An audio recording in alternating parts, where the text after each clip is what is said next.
Dog stood at the bottom of the bed until I patted the quilt. Then he jumped up with me, and I rubbed his ears. The phone began to ring. "Mrs. Ames?" The screen door opened. Aunt Cora was home from church. Dog looked toward the bedroom door, and then at me. Maybe he knew trouble was on its way. I slid off the bed and walked down the hall. Aunt Cora stood there, her purse slung over one arm, smiling at me, and before she could reach for it, the phone stopped ringing. Maybe Mrs. Ames would forget by Monday. Get real, Judith. Aunt Cora saw my face. Something's wrong. Something in school?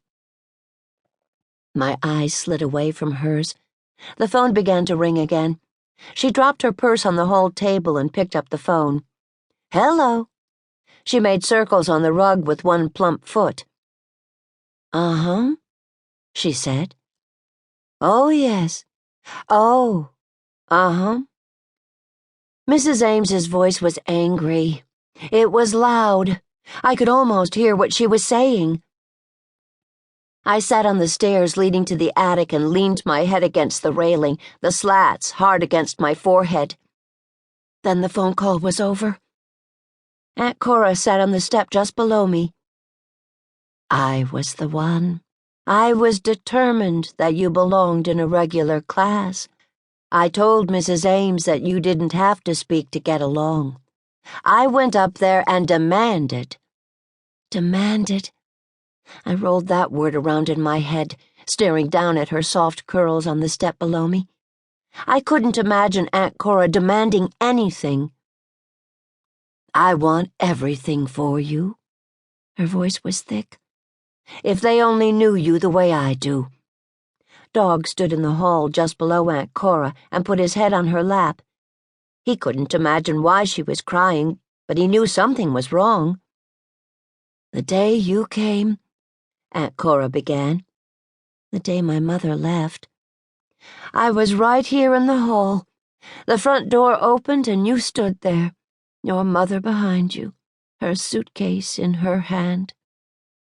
She was on the way across the country, ready to be an actress or a writer. She was so young to be a mother. Too young. Across the country, almost like Miss Quirk." Aunt Cora cleared her throat.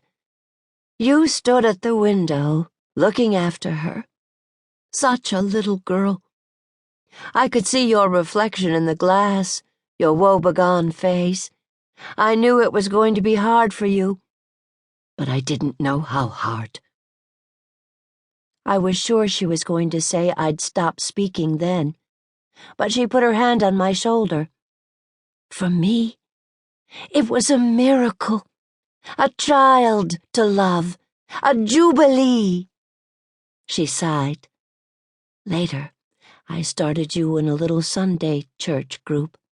You were the only one without a mother, and I think you wondered what the other children thought. You still said a few words. But then," she raised her shoulders, "you stopped talking." I began to cry without a sound, warm tears sliding down my cheeks. I wasn't crying like Travis, whose mouth opened wide. His screaming was so loud I could hear it from wherever I was. It would have been a relief to cry that way. "I've never loved anyone the way I've loved you, Jubilee," Aunt Cora said. I bent forward and put my arms around her neck. Warm. Safe. She reached up and put her hand over one of mine. "It's going to be all right someday, Jubilee. You'll talk when the time is right." That was what Mr. Kaufman had said. But in the meantime, I knew what was coming. Mrs. Ames will give you only one more chance. Otherwise, you'll be back in the special class. I patted her shoulder and nodded. I couldn't remember that day at the window. Or could I? My mother on the path, looking back at me, raising her hand to wave.